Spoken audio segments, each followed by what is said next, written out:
Okay. Hello, everyone. Just checking the connection here.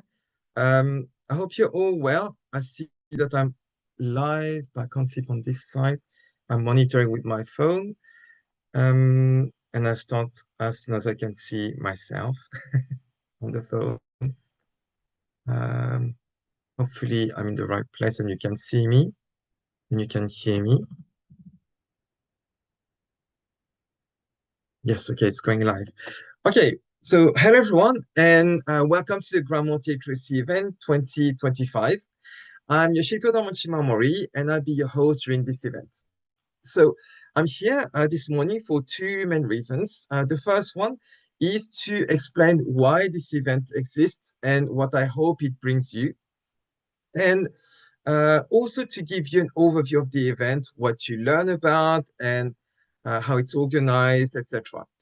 But before I start, I'm going to introduce myself briefly to those of you who don't know me yet. So what people know me for online is mainly for two reasons, I think.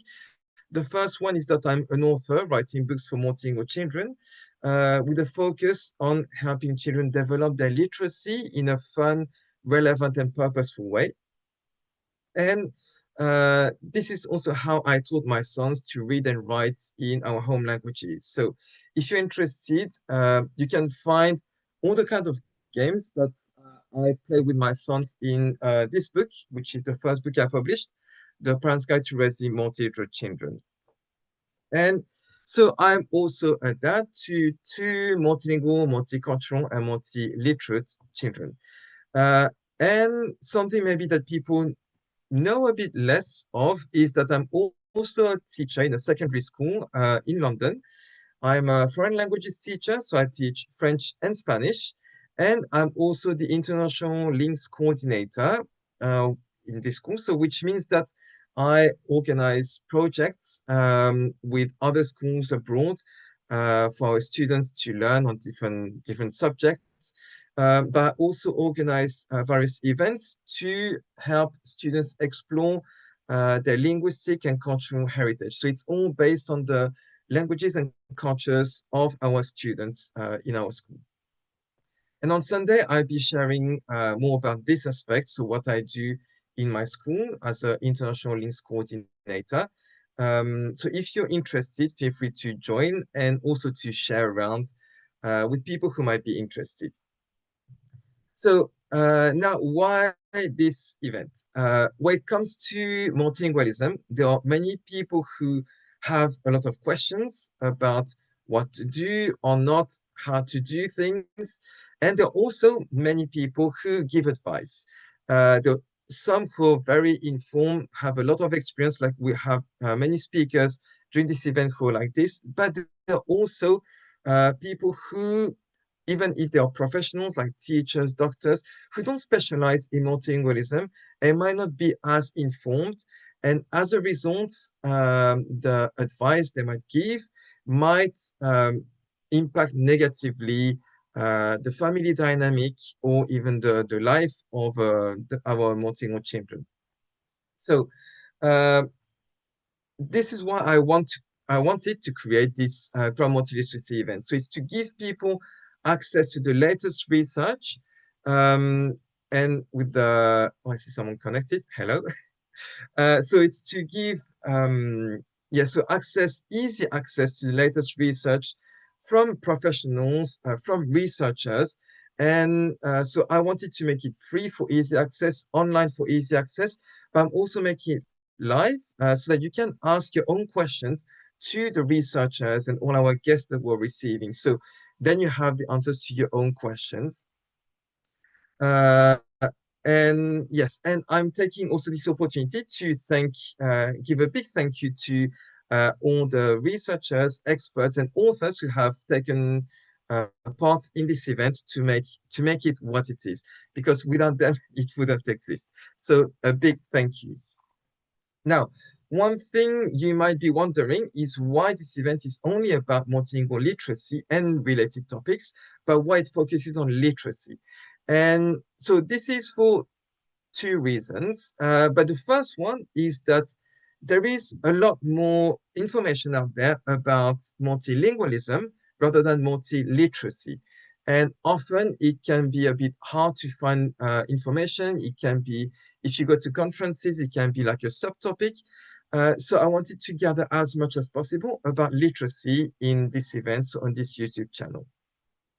And the second reason is personal. It's because of my own upbringing. So I grew up bilingual French and Japanese in France, and it was quite a tedious journey for me. And that's why I try now to make it fun, relevant, and purposeful, but also because it affected me at an identity level.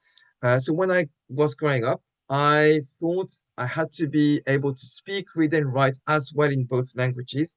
But growing up in France, it was difficult for me to develop my literacy in Japanese, and that impacted me a lot to the point where I started to think that maybe I'm not a real bilingual. I shouldn't call myself bilingual. So for these two reasons, I wanted to create this event that brings information so that other children don't feel like me, that they are not real bilinguals or multilinguals, and that their journey can be a bit easier than mine. And that's why as well, I publish books to help children develop their literacy. I'm going to take this opportunity to show you my three other books. Oops. So there is this one, In Search of the Lost Words, which is a graphic novel. Then there is My Multilingual Diary, which is a diary with lots of prompts inside to help children think about and write about what their languages and cultures bring to them. And this little guide, a 40-page guide for children to understand how they can become multilingual superheroes. And what else? So yeah, the aim of this event is to bring you information, but like in everything, there are multiple facets to things. So the same as for literacy, it's not just about learning to read and write. It's not just the skills. It's also the emotional aspect. It's also our beliefs, what we believe we should be doing, what we believe. The connotations are about being able to read or write, etc. So all these things I try to ask you first what you want to know about. And this is what I've done in March, April. So I gave out a survey on social media to ask what you wanted to learn about during this event. And I organized, so I reached out to different people accordingly. So this gave us the four main categories of this event. And maybe it's actually easier if I show you on the how is it called? The program, how it's organized. So I think you can see the program now. So you can see on page, I think it's page, you have like by chronological order here on page 3. Page 4, it's by topic. So you can see we have four main topics, so translanguaging, multilingualism and neurodiversity, how to enjoy a multiliteracy or how to make sure the multiliteracy journey is enjoyable, and author interviews as well. So you have all these categories. Another thing I can take the opportunity to show you while I'm here is, so you have all these interviews. If you want to know more about an interview, you go on the speakers, and the interview, you go on the ICE information. If you want to go to the live session, you can go on the YouTube side. And also you can see that some have um, gift icons. So these gift icons are those who are giving away something during this event. So if you want to enter the giveaway, so you can click on one, and yeah, you get to this Google form where you can tell me so what you want to enter. I think this is me who entered it as an example, but you can click on anything you want to enter and to have a chance to win. And then the second thing you need to do, I'm going to stop sharing. The second thing you need to do is to go on the interview, and so watch the interview, whether it's live or just after. Comment on it. So just to show that you've watched the interview, you can ask questions, etc. I have asked all the speakers if they could reply to any question that was posted by the 4th of October. So if you want to ask a question, please make sure you watch the interview by then and you can comment on it. And then, so you get your answer to it, even if you couldn't follow the session live. And then what else? Yes, the last thing I wanted to remind you is that so this event is all free. So it's, as I said before, it's to make sure that everybody can access it easily. It's on YouTube as well for this reason. So if you would like to support me, you're more than welcome to donate me a coffee, a virtual coffee on my donation page. You can find it on, maybe I can show you the on the program as well. Oops, sorry. Why is it now? Okay, I think it's this window. Oh, yes, I'm going back here. And on page 1, so this page, you can see here that you can, if you want, give me a virtual coffee. It's just £3, so that would be very much appreciated if you find any value in this event. And let me see if there was anything else I wanted to tell you. So I think that's all.